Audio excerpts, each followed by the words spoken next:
musyawarah bersama ya. Iya sih berarti. Ya, benar. Tuh. Masalah tenaga kerjaan. Masalah ketenaga kerjaan. Oh ya, konflik ini ya, informasi tambahan ini. Konflik yang ke depan ini kita lihat bakal serius itu terutama di masalah tenaga kerja, di mana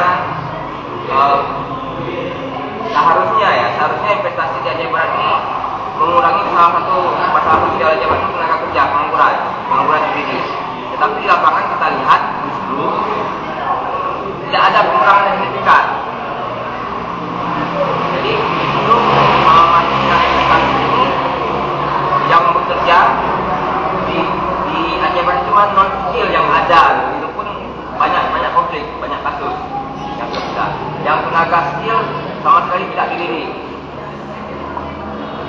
Jadi ini bagi teman-teman, menurut pengalaman kawan-kawan kita, adik-adik kita, itu dipersulit.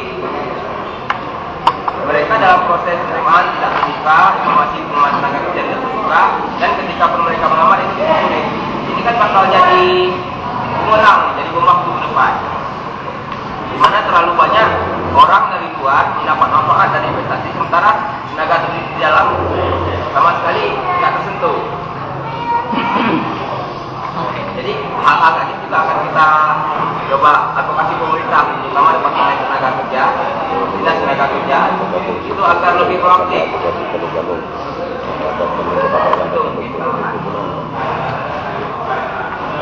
Silakan, ada lagi? Selamat datang.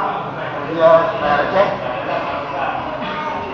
Saya cuma menambahkan. Ya, apakah ini kan karena saya pikir gerak konsorsium ini juga arahnya kan untuk mengadvokasi ya.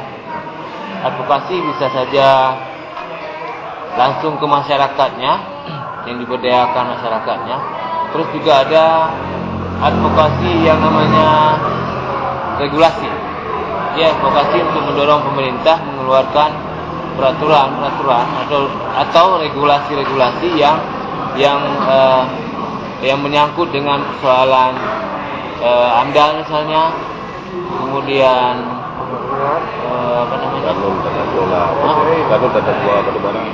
pengelolaan, kanun pengelolaan pertambangan misalnya di tingkat lokal, mungkin juga arahnya ke sana ya.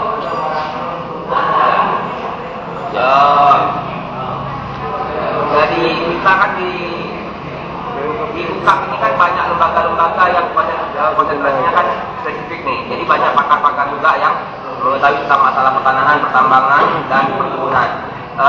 Tentu kita melihat daerah-daerah lain ada yang sudah berhasil gitu. Ada yang berhasil, di mana pemerintahnya proaktif dalam mengeluarkan aturan-aturan yang pro rakyat dan pro daerah.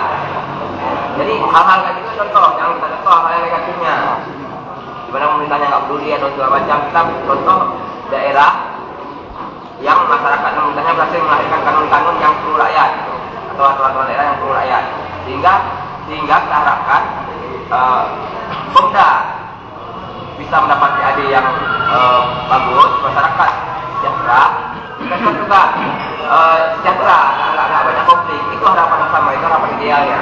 Apakah sudah ada pembicaraan awal dengan pemerintah daerah bahwa mereka setuju